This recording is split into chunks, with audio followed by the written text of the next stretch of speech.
Hi, and welcome to the fourth video in my PowerShell GUI tutorial series. In the last video, we started off building our service inspector. So we had put a label and a drop-down list, or a combo box is the actual name of it. And we have actually made this form so far, and we have all these services loaded in. Now, all we have to do is add some labels down here.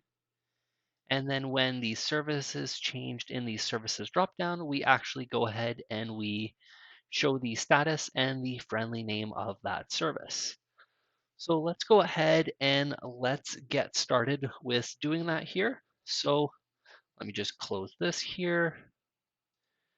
And we're going to be starting off with the exact same code that we left off in the last video.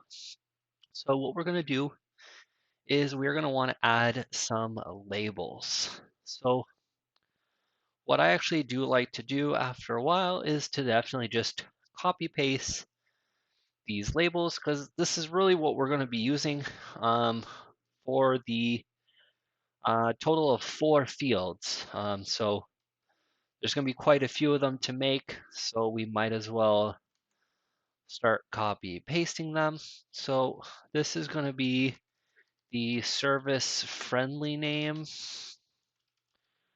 because we all know services don't always have the best name. And this one, we are actually going to keep it on the same x-axis of the services label, but on a different y-axis.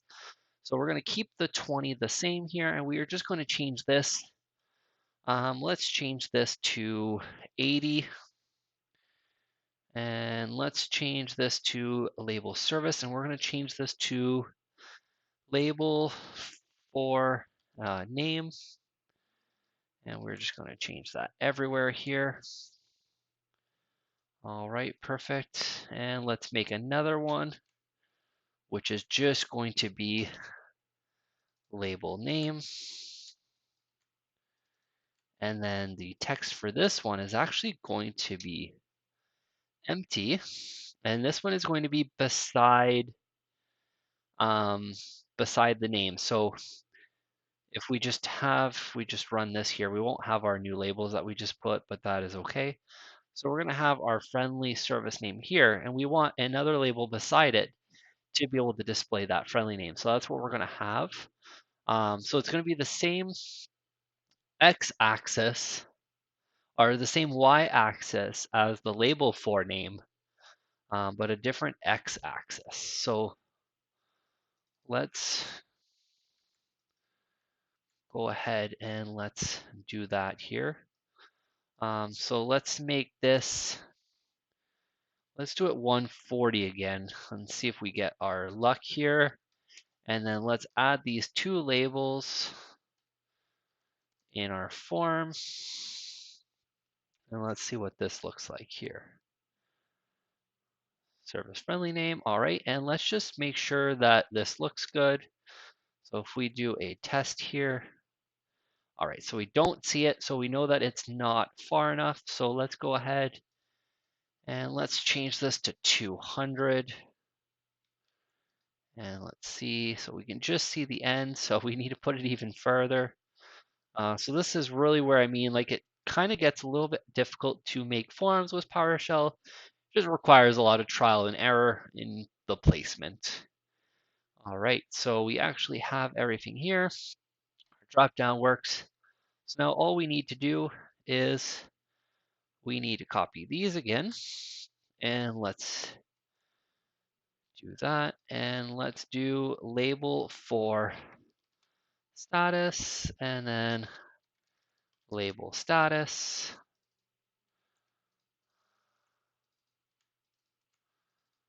And let's just put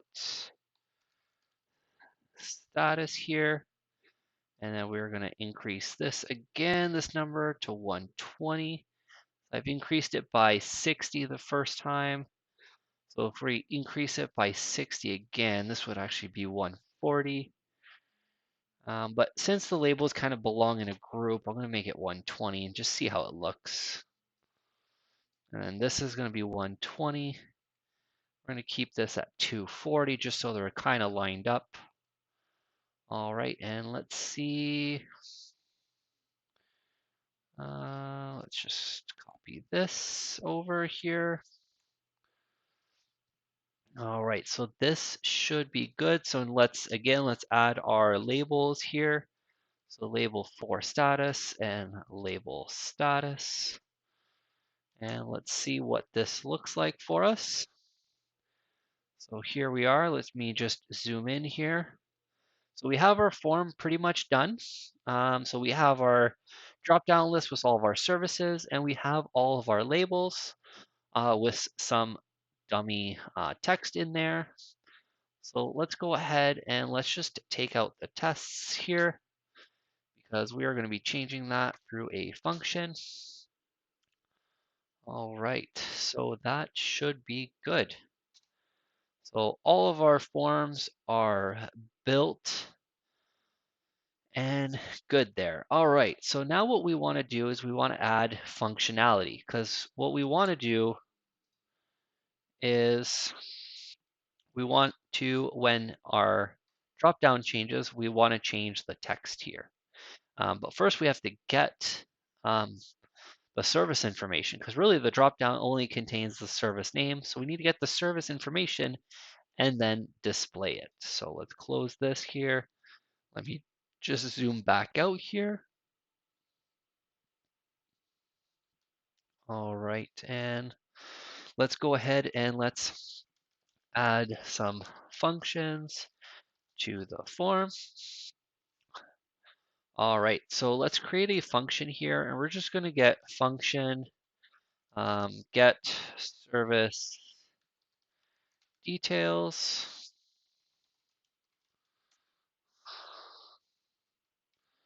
All right, and let's get the service name. So what we first need to get is we have our service name that we picked from the drop-down list. So let's do service name equals DDL service,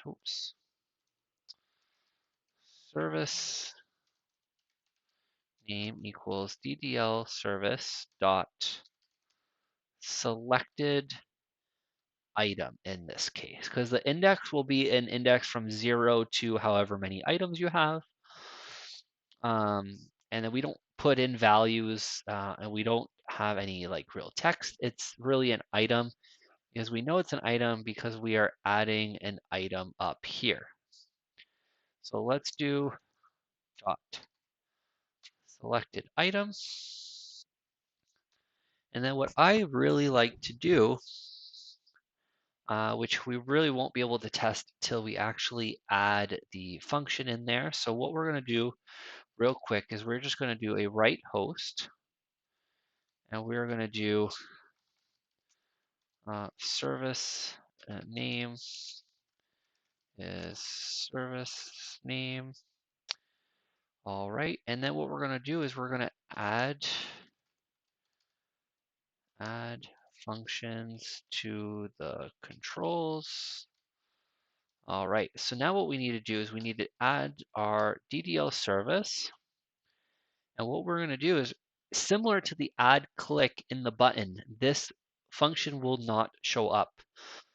So this is again somewhere where you might need to Google to see what actions are possible on the controls. I am trying to cover as many of these as possible through this tutorial series just to save you guys some trouble. So if we do add, and then we're going to do selected index changed. And then in here, we're going to execute a code block here, and we're going to do get service details. All right, so let's see what this will do. So this will actually write to the command line here when we actually change our controls. So let's see if that actually works. So let me just highlight everything, start our application here, and let me just zoom in here. So if we just pick a first service here, and let's just pick spooler. So if I actually zoom out here, you guys will actually see the service name spooler down here. Now, if I change this, you guys can somewhat see what's going on there. So if I pick bits, it will show me service name bits. So our function is properly mapped. It is being called. So we know that that is working. So that's what I usually do is before I write the whole function out to make sure to get all the functionality working is I'll just write a simple function like this, map it to the control, and then come back to my function and build the function slowly and just make sure that I can get everything. So now what we want to do is we want to get the service information. So let's actually store that in a variable here, and let's do get service, and then we're going to do name, then we're going to do service name, and then what we're going to do is we're going to want to do actually, let's just see what this will give us. Right, host, and let's see what this will give us. So let's run this here. So if we just pick a service for bits here, so as you can see, we don't get really anything. We just get the name here. We don't get any information on the service. So what we actually need to do, let me just actually close out of this here. What we actually need to do is pipe this to a select star. Or what you could do is if you already know what you want is do select display name and status. And then if we go ahead and we run this here and we pick our bits, we actually get the display name and the status.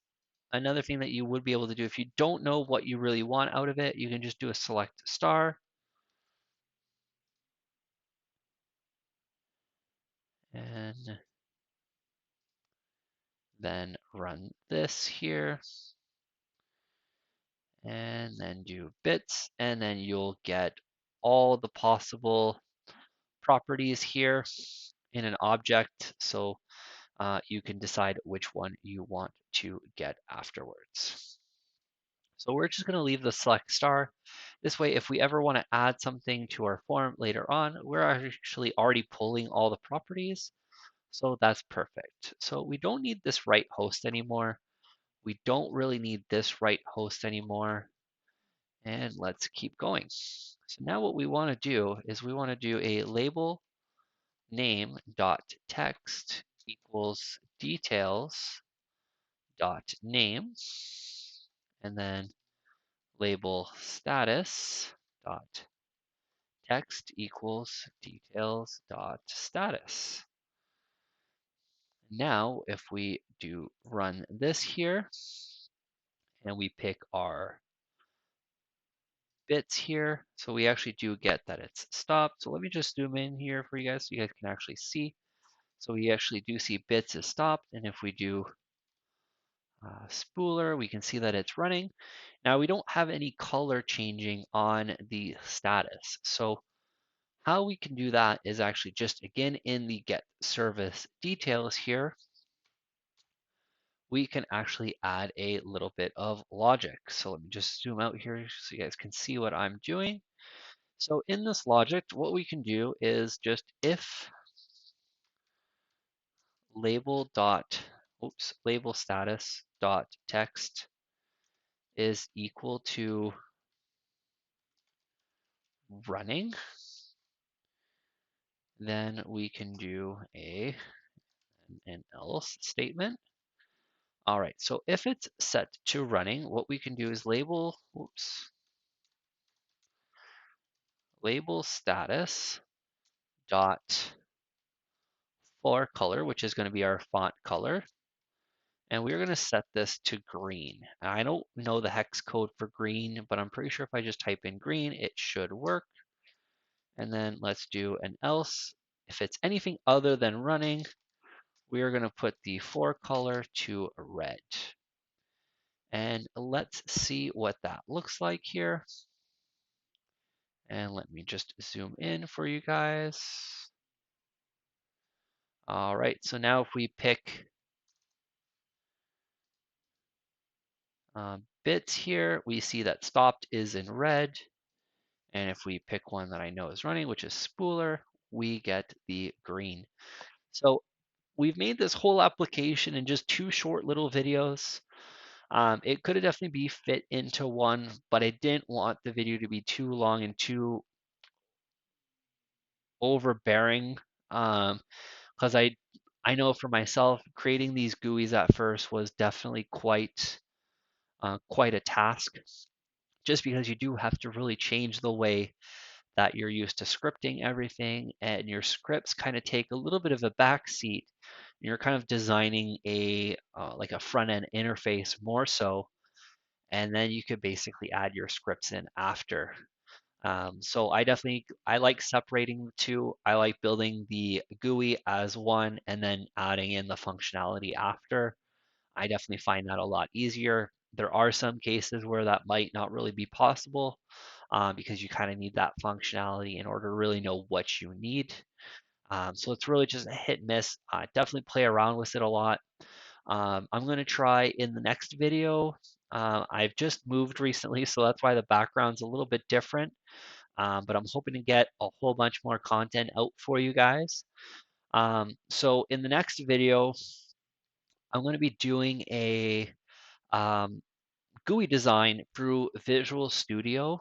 Um, Not Visual Studio Code, but just like actual, just Visual Studio, the Windows, the WPF um, controls, so the Windows presentation framework. So we're going to be creating like a C# application. We're going to be designing everything in Visual Studio, and then we're going to be taking the code that gets created for us for the GUI, and we can actually import that into PowerShell. So that's actually pretty cool to see. So we're going to take a look at that in the next video. Some other video ideas that I have, and definitely comment down in the comments which ones you would like to see before. There are some of these that I've never done, so I'm definitely have to do some research. But I'm thinking about trying to automate some Hyper-V machines. So Hyper-V like deployments, that type of stuff.